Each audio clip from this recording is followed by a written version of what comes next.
Hey guys, it's Ernesto. Welcome back to another Monday critique. I hope you guys are having a fantastic Monday. I'm having a wonderful Monday. We have two fantastic images to critique, and I can't wait to get into it. So I'll see you guys after this break.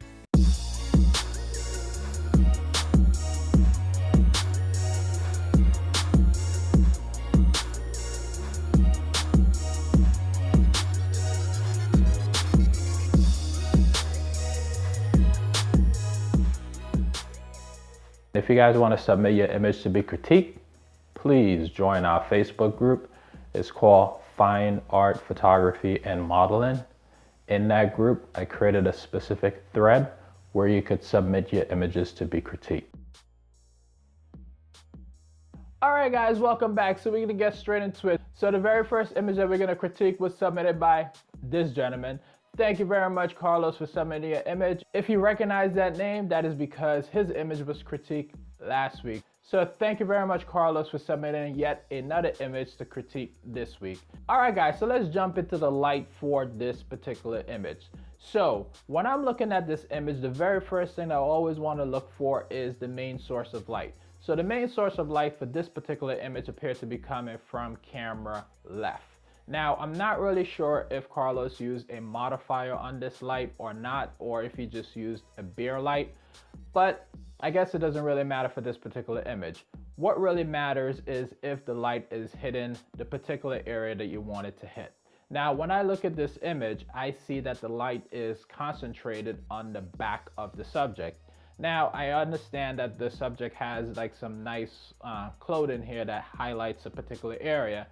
However, I don't know if that was your particular goal, because that light is concentrated on the back of the subject and not necessarily on the face of the subject, which I think maybe was your goal. Now, if you had some type of modifier on that light, I understand. Like, I just did a photo shoot last week and I'm hoping to put that photo shoot out sometime this week, where I had like a grid on the light. Now, working with grids and working with some type of modifier or some type of snoot or whatever it is that's on your light, that helps concentrate the light to focus on a particular area so it doesn't really spill all over the place. Now, if that's what you had in this particular image, then really focusing on that light and where that light is falling is very important, and where your subject is in proximity to that light is also very important. So what I would say is, what I do with respect to working with grids and modifiers or whatever it is on my light source, I try to make sure that I take a test shot, because obviously these are not like video lights where you can see where the light is exactly. You have to basically take a test shot to see exactly where that light is falling. So what I generally try to do is take a test shot just to see where that light is falling on my subject. And if I need to move the light just to make sure that the light is falling on the particular area that I would like it to fall, which is generally like 99% of the time, mostly the subject's face. If it's not falling on our face, I move that light to make sure that it falls on the face. If I cannot move the light for whatever reason, I adjust the subject. I move the subject to make sure that the light is falling on that subject's face. So those are a couple of things I would say with respect to working with artificial light. You got to make sure that when you put in modifiers on there, that the modifier is not focusing the light in the area that you don't want it to be focused on.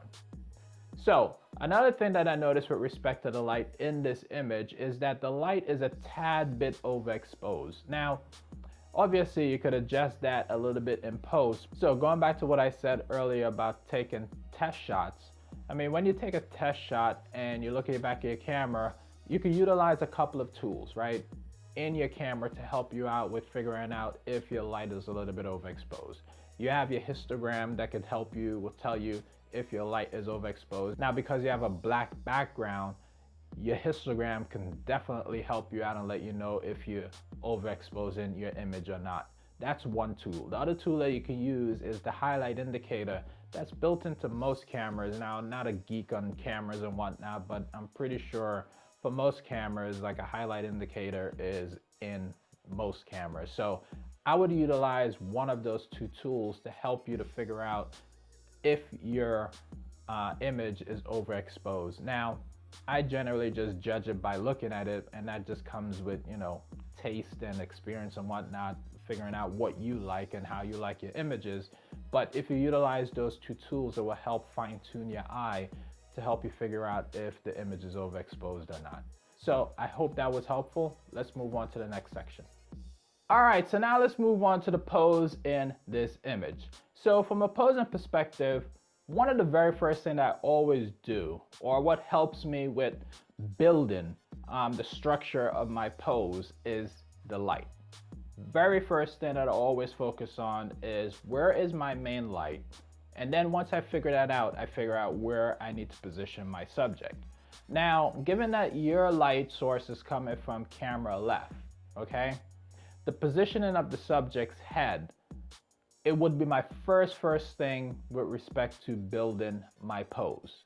So in your image, your subject have her head leaning the opposite direction of where the light is. So if her head is leaning in that direction, I would say, one, if you want that pose, if that's the pose that you're going for whatever mood it is that you're trying to build, the very first thing I would do is making sure that my light source meets my subject, where her head is, where her face is. So I would move that light source to help that. Now, if you don't want to move the light source, or you can't move the light source, then the next thing is to position the subject's heads properly. So the way our head is positioned right now, not only doesn't help with the pose, it also doesn't help with your light. So I would say the first thing you need to do with respect to the pose is positioning her face to the light. Now, once you do that, that will help immediately build the first foundation of your pose, okay? So I would say that was the first thing that we need to do here, is adjust her face in proximity to your main light source, okay? So now the second thing, with respect to her wrist. Now, the way her wrist is positioned, it just seems to be positioned a little bit awkward. So as opposed to being positioned this way, I would say let it hang this way. It will be a little bit more elegant because it will flow a little bit better as opposed to it being this way. Working with hands could be a little bit tricky sometimes. For example, when I was working on a photo shoot last week, I noticed that the subject was holding her hands in a particularly weird way. And more specifically, her wrist. It was bent like this. And I was looking at the image and I was saying to myself, that just don't feel right. So what I asked her to do, instead of putting her wrist like this, I asked her just to bend her wrist in as opposed to bending it this way. And once she bent her wrist in, it just helped with the flow of the pose better as opposed to having her hand like this. It just felt like it was broken. So you have to look at your images to see what makes the image feels good as far as the hands is concerned. So when I look at this image, it just feels like the hands is out of place. So I think if her hands was positioned in this way as opposed to this way, it would help with this image, in my opinion. I hope. All right, guys, so now moving on to the legs in this image. So when I look at this area of this image, the first thing that comes to mind is balance. So when I look at this image, that's what I would like to correct, the balance, right? So it just feels like the subject is a little bit off balance. And the reason I say that is, one, you could see the hand that's on the floor, which is her left hand that's helped supporting her. So here's what I would suggest in helping with the balance and helping correct this. So the first thing I would say is raise her right leg up and drop her left knee, okay? So by elevating her right leg up and dropping her left knee, that will help just create a little bit more of a elegant position for the subject. That's one. The second thing that it will help do is basically help balance out the subject just a little bit. And it will help remove that hand that's currently protruded through her legs. You can now move that hand from the floor and put it on her left knee, which would now be hidden, okay? So by doing those two things, adjusting the legs and moving the hands, that will help with the balance in this image.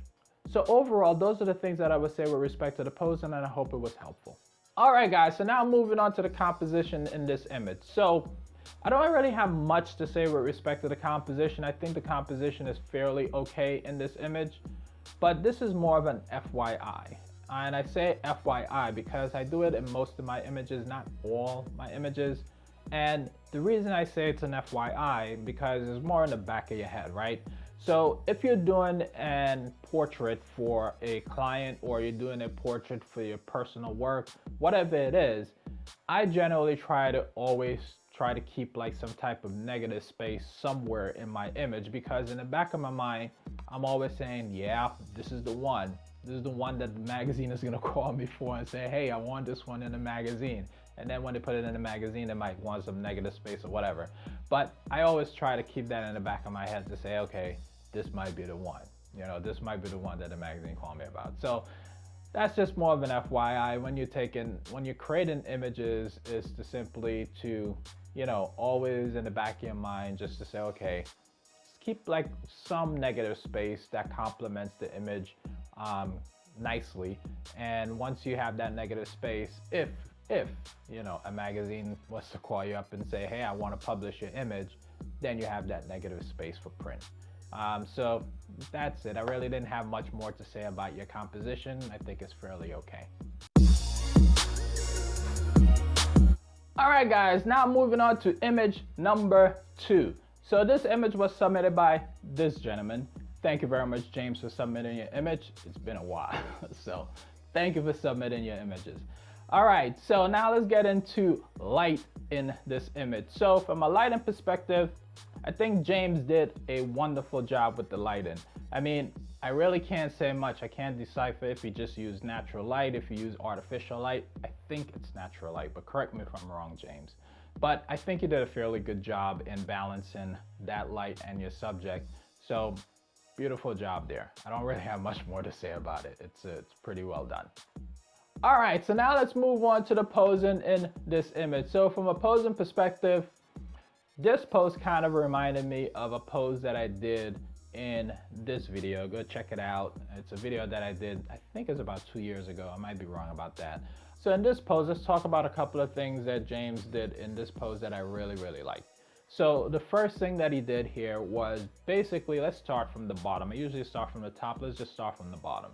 So having her legs bent in the position that it is, it just helps create a nice shape on the subject, and it makes the image very elegant, and I love that. So wonderful job with that, James. All right, so now let's start at the top part of the subject, okay?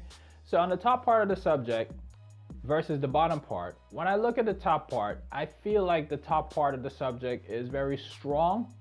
That's a really strong pose. And then when I look at the bottom part of the image, it's very elegant. So it just feels like there's two competing emotions going into this image. So here's a couple of things I would say. I love the bottom part of the image. I wouldn't change that because we have a bride here and you want to make the bride appear to be elegant, okay? The top part of the image, however, here's a couple of things I would change to help, you know, balance it out to make sure that it matches up with the bottom part of the image, okay? So the top part of the image, what I would do is, first thing is her shoulders. The first thing that draws me into this image is her shoulders, because the shoulders are straight. So you want to make sure that the shoulders are slightly bent, one or the other. One of them has to be lower than the other. They can't be, you know, straight the way they are, okay? So that's the first thing I would try to do there. Have one shoulder bent and the other one up. That's the first thing. Once you do that, immediately the image wouldn't appear to be that strong. So that will be the first thing that I would do in that particular case, okay? The next thing that I would do is I would try to give the subject a little bit of breathing room between her elbow and her waist. So I will move those elbows out so that it will give the subject more shape. So that's what I would do in this particular image to help balance out the top part of the image with the bottom part of the image. And that will make the image just flow a little bit more nicely and make it a little bit more elegant. So those are a couple of things I would do there. James, overall, I think you did a very, very good job with the posing. So I will move on. All right, guys, moving on to the composition in this image. So from a compositional perspective, overall, I think you did a fairly good job with the composition. However, there's only one thing I would adjust in this image to help focus in on the subject, and that's just reduce the amount of headroom that's in this image. By reducing the amount of headroom that's in this image, it will help the viewer to focus in on the subject a little bit more. So that's the only thing I would adjust with respect to the composition. overall, I think your composition is fairly fine. All right, guys, so now let's move on to the rating of these two images. Light. I gave this image a 1. Pose. I gave this image a 2. Composition. I gave this image a 4. Overall, this image received a rating of 2.33 out of 5. All right, so now moving on to image number 2. Light. I gave this image a 5. Pose. I gave this image a 3. Composition. I gave this image a 4. Overall, I gave this image a 4 out of 5. All right, guys, thank you so much for submitting your images to be critiqued. I hope you found the feedback that I provided in this critique very helpful. And to you, the viewers, if you guys have any additional feedback over and above the feedback that I provided in this video, please drop your comments down below. It not only helps me, it helps the image creators, and it also helps the viewers of this video. All right, so I just want to make a special thank you to all the 5,000 subscribers of the channel. I want to thank you for your support. I wanted to make this special thank you in the Monday Critique videos because there's certain people that watch certain videos, other people that watch other types of videos on this channel. Some people enjoy the Monday Critique videos, other people enjoy just the photo shoots. So whichever one you're watching, I just wanted to give this special thank you to everyone. All right, so guys, thank you again. That is it.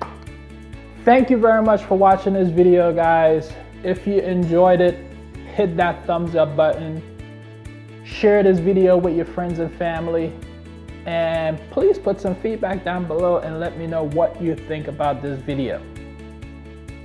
And guys, if you got this far in the video, you must be enjoying this content and you must be enjoying this channel. So go ahead, hit that subscribe button, and I'll see you next Monday.